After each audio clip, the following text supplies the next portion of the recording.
Pero ikaw ba, kabarangay, handa ka bang magsakripisyo? Handa mo bang isakripisyo ang sarili mo para sa iyong magulang, para sa iyong kapatid, sa isang bagay na hindi naman ikaw ang gumawa?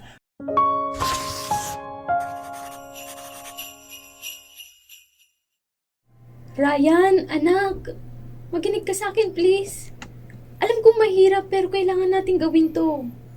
Kailangan natin gawin to para sa kapatid mong si Mike. Pero nay, hindi ko naman po kasalanan yung nigawa ng kapatid ko eh. Si Mike po talaga yung nagmamaneho. Paano ko naman po aakuhin yung isang krimen na hindi ko naman po ginawa? Alam ko anak. Pero tignan mo si Mike. May asawa siya, may anak siya. Magiging ganap na guro na siya. May malaking pangarap ang kapatid mo. Ikaw, wala ka bang pamilya? Wala ka namang pangarap. Grabe naman po yun, nay. Kaya po ba ako na lang yung dapat magsakripisyo kasi wala po akong pamilya.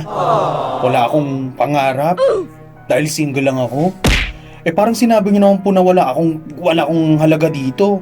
Na parang wala akong kwenta. Hindi ganyan anak. Mahal kita. Sinasabi ko lang na mas matibay ka.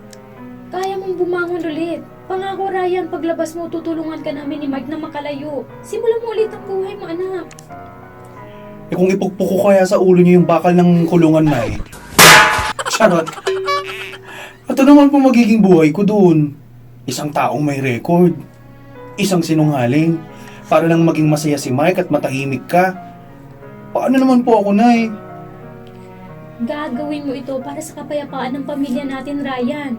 Isipin mo na lang ikaw ang nagligtas sa kinabukasan ng kapatid mo. Hindi ko makakayanan, Ryan, na makita si Mike na mabulok sa kulungan. Ikaw lang ang pag-asa ko, anak. Ikaw lang. What do you want? I will give you this and everything. Eh ako, nay. Kaya mo ba na makita mo akong mabulok sa kulungan? Pag ako kaya mo? Pag si Mike hindi mo kaya? Eh kung kapayapaan lang naman po yung makukuha sa pagtatago at ng katotohanan, yung kaligayahan ay makakamit naman po sa pagsira ng buhay ng isa, hindi ko naman po alam kung paano mo ako mabubuhay ng ganun, nay. Eh, kung kasinungalingan lang din, huwag na lang po. Para sa inyo po at sa mga pamangkin ko, hindi ko na din po alam na eh.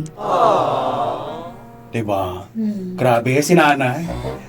Anak, magsakripisyo ka na kasi wala ka namang pamilya, sabi.